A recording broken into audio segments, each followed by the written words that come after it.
Greetings my dear friends, Dragon here once again. If it's your first time finding the channel, thank you for stumbling onto it, and do please consider clicking the red button and subscribing if you like what I do. If you're a returning viewer and you're really enjoying what I do here, then do please consider taking a look at the Patreon page. 3 different tiers on offer, loads of different benefits, kind of commentary tracks, exclusive videos, a whole bunch of other bits and pieces over there.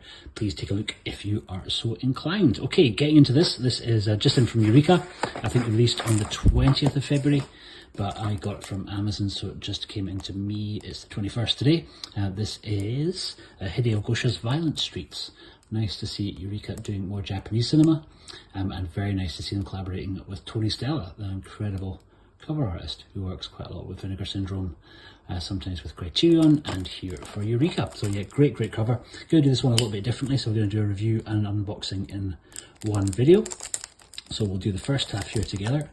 We'll crack into it, take a little look, and then I will run away, check out the film, and then we'll wrap up with an actual review, because it's not a film that I've ever seen. So really nice outer slip, and again a repeat of Tony's same art there. I think we get a reversible. No, we don't.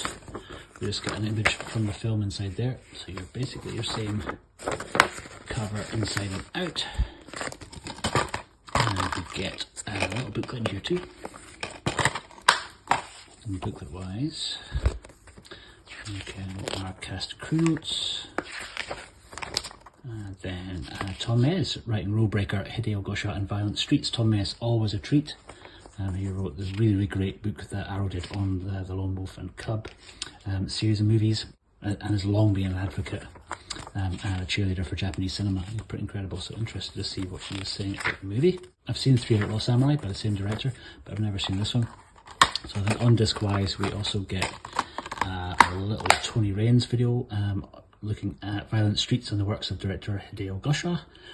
Fighting in the Streets, a video essay by writer and filmmaker Jasper Sharp, original theatrical trailer, and our collector's booklet that we took a look at. So yeah, I'm going to jump away and watch the film, and then I will be right back and let you know. See you in a second, Dragon of the Future.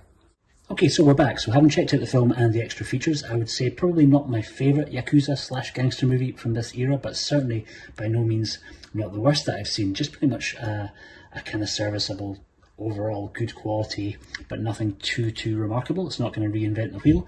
They make an awful lot of reference through the special features to the fact that this came out a year after the first of the Battles for the Honour and Humanity series, and it somewhat kind of pales in comparison.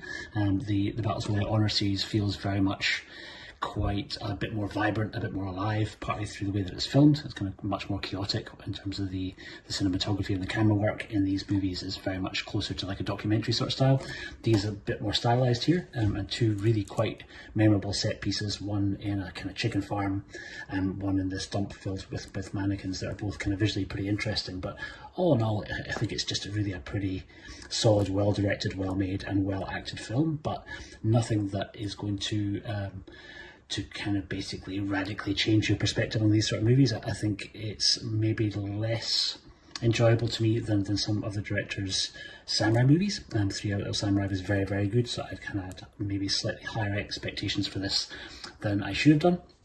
But our little synopsis on the back of the box is really telling us that a former Yakuza member, Igawa, played by Noboru Ando, is now a brooding, world-weary nightclub owner. Some of his former associates are released from prison and want to regain a foothold in the criminal underworld by igniting a gang war between the local Yakuza and an out-of-town clan led by veteran actor Tetsuro Tanba. Bold and colourful entry in the Yakuza genre, HIdeo Gosha's Violent Streets makes its worldwide debut on Blu-ray from a new restoration completed by Toei. Yeah, so I think essentially that's it. I mean, it is that age-old, it took you so long to get out of the game and now they want you back in type thing that we've kind of seen in a whole bunch of these type of movies, not just from Japan. And it kind of follows those sort of tropes and that sort of storyline pretty accurately, but does its own little thing. Like I say, that there's a couple of the set pieces that are quite interestingly staged, quite well shot. It is quite kind of gory in places for the time, so there's quite a little bit of claret being splashed around, lots of people getting hit in the head with blunt objects, because as the special features say, guns weren't very prominent in Japan at the time. And speaking of the special features, they're really good. I think that's the strongest part of the release for me. The booklet is exceptional by Tom Mes. Tom Mes booklets are always an absolute treat, and this one no exception. Does a really good job of explaining the the background of Hideo Gosha and what his career was like, including the fact that he was quite ostracised as a child because he was one of 8 kids, which is quite uncommon in Japanese families. So he was kind of raised by an uncle who was basically a professional gambler, which is essentially akin to being a yakuza. So he was definitely raised around elements of this sort of world, so that kind of maybe gives a degree of authenticity. Also, some of the casting will do that too, which I'll leave you to dive into yourself when you kind of get into some of the other extras. A really, really great video essay by Tony Raines. Would have loved a commentary track, was not to be, but I think pretty happy with the bundle that they've put together for it. The highlight for me for the whole release really is Tony Stella's incredible artwork. But I think ultimately the main question that I'm left with is it a movie that I would watch again? Is it one that I kind of want to keep a hold of in the collection? And I don't know how many times I would go back to it. I probably kind of revisit the Battles Without Honor series. I think about every 2 years I'll kind of rewatch them through again as a sort of series, and find that they still really hold up, still really kind of feel very vibrant and very exciting. This one, I don't know if I would have quite the same perspective on. I think the soundtrack's a little bit of a stumbling block for me. The bar that he runs is kind of like a flamenco bar, so there's an awful lot of sort of Spanish music and sort of flamenco dancing, that sort of thing happening on the stage, which gave it a little bit of an individuality, I guess, amongst other Japanese movies, but I kind of found it was a bit weird.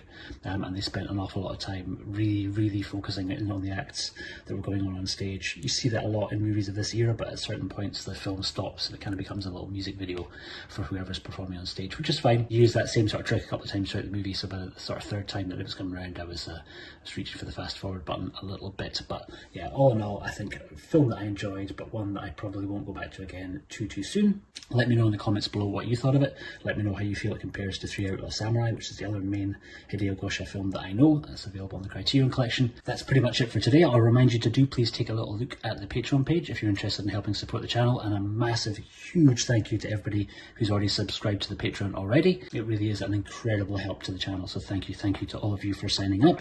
I've been the Fanatical Dragon. Thank you all very much for watching, and I'll see you on the next one. Take care.